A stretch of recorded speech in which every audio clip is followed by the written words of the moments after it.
good hi. Hi, my name is Fedna, and I'm presenting this for my Latino Child and Family Development class. And today the topic is language brokering in Latino immigrant families. So bear with me here because I don't know how to projector, so yeah. So what is language brokering? So here we start with the story about a young girl named Evelyn who goes to the hair salon with her mom. So Evelyn's mom doesn't speak Spanish and the hairstylist doesn't, vice versa. Evelyn's mom doesn't speak English and the hairstylist does not speak Spanish. Because she is immersed in two distinct cultures and because she is young and can learn languages quickly, Evelyn speaks both. She helps her mom by explaining to the hairstylist what kind of haircut the mom would like.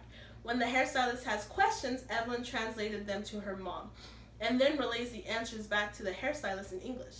Evelyn is making sure that her mom gets the haircut that she wants and is happy with, and the hairstylist has all the necessary information in order for her to be able to do a good job. So when their haircut is over, Evelyn helps facilitate payment for the hairstylist's service and reminds her mother that it is customary to tip. So what is language brokering?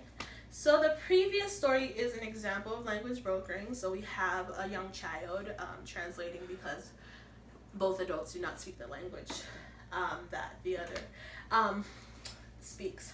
So we have Aurelinda Dorner and Lee Grining define language brokering as an act in which children regularly help their immigrant parents by translating the English language and interpreting U.S. cultural practices.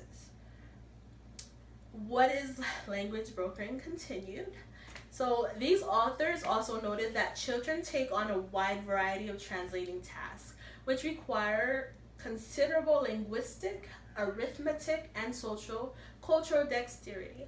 We have witnessed and analyzed how the children of immigrants explain their own or siblings' report cards to their parents, translates at doctor's offices and banks, makes purchases at local drugstores, fill out credit cards and credit card applications, screen phone calls from telemarketers, and translate movies and television shows for families and friends.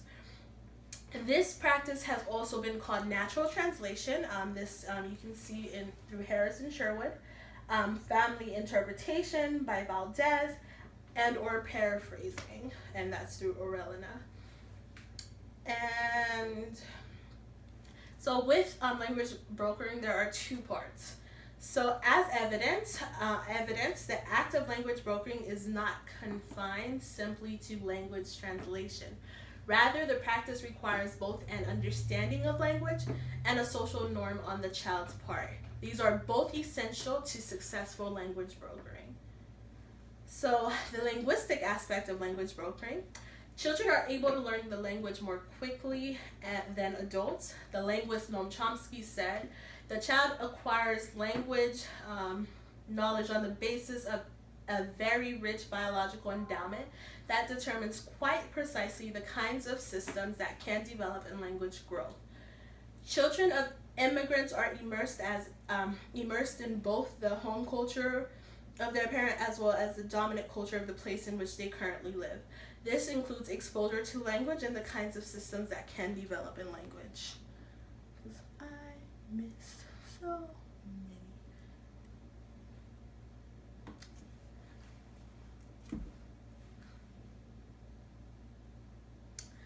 The social and cultural aspects of language brokering.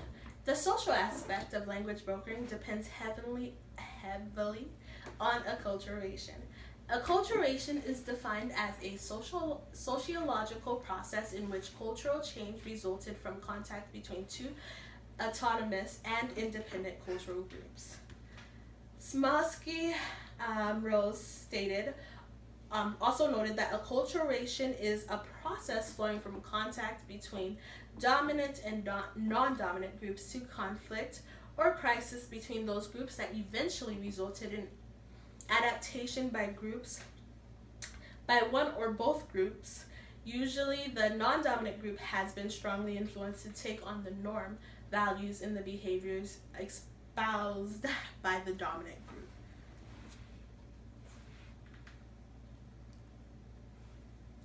The social and cultural aspect of language continued. Children are more adaptable and able to comprehend two distinct cultures than their immigrant parents often are. Thus, children who act as a language broker or children who act as language brokers are only conversant in two languages, able to translate back and forth. They're not only conversant in two languages. They're able to translate back and forth, but they are also conversant in two distinct cultural frameworks and are able to translate concepts from those cultures back and forth as well. The impacts of the practice of language brokering. So language brokering can be an intense, immersive experience that has both negative and positive impacts. Impacts on the children, impacts on the parents, and impacts on the family relationships. Negative impacts on child development. Negative effects of language brokering on children: being in between cultures and taking on adult-like responsibilities could cause stress for bilingual children. Park and Burial. Levels of brokering and amounts of acculturative stress differ between genders. Girls tend to be more Spanish dominant and have lower levels of stress associated with acculturation. Boys are more English dominant and have higher levels of stress associated with acculturation. And language brokering can be negatively related to youth of immigrant families because of internalization, meaning depression, anxiety, somatic complaints, and social withdrawal. So here we are able to see a chart where it shows all the positive effects on child development with language brokering. So we have Donner Arellana states that language brokering is positively related to successful academic outcomes in social development. And you're just able to see the numbers with that. Impacts on family dynamics. This practice can result in acculturation conflicts and acculturation gaps between parents and children. Acculturation conflicts arise when message from the culture of origin and host culture becomes difficult to reconcile. Smalkowski. Acculturation gaps are the result of differences between adolescents and parent levels of culture of origin and host culture involvement.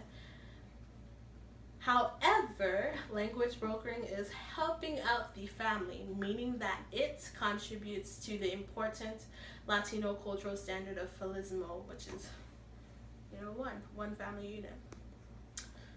So, in conclusion,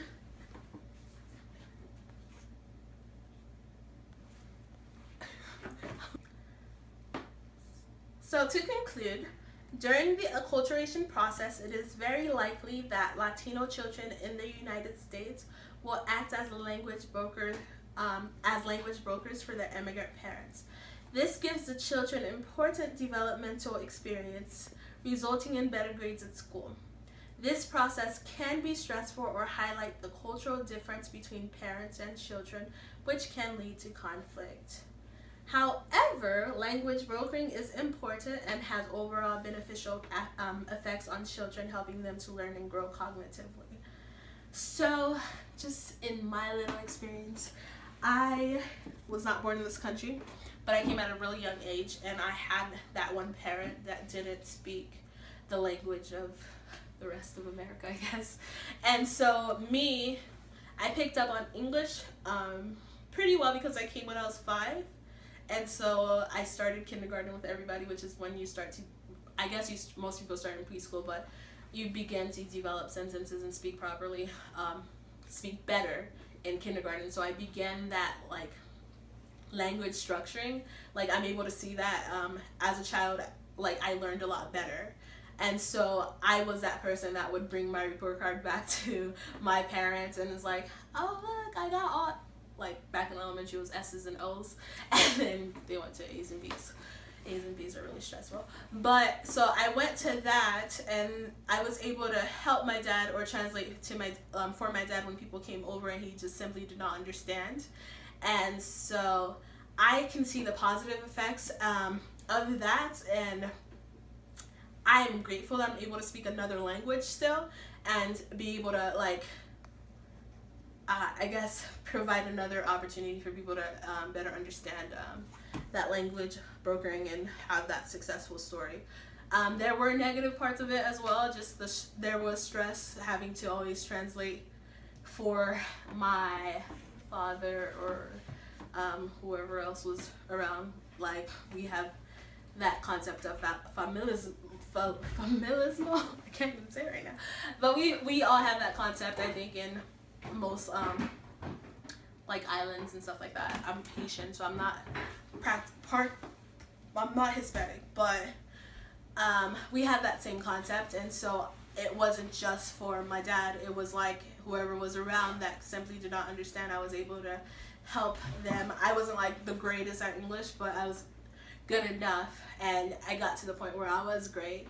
I probably didn't see it in this video, but yeah, so I saw positives and I saw negatives. Like I said, it was stressful to always have to translate or to always be that person that, like, you're trying to learn yourself, and it's like, okay, we're all able to learn, but it is definitely more difficult. And I can see that, like, in trying to learn a language now, and with, like, trying to learn Spanish, I'm trying to learn Spanish now, it's definitely more difficult. Whereas if I put my little 5-year-old, they would have a better understanding, because I think the excitement is there, and there's more excitement in that child than there is in, you know, adults. So I understand now as an adult, and so yeah. But language brokering just, you know, explains that to you, and I hope you guys learned a lot, and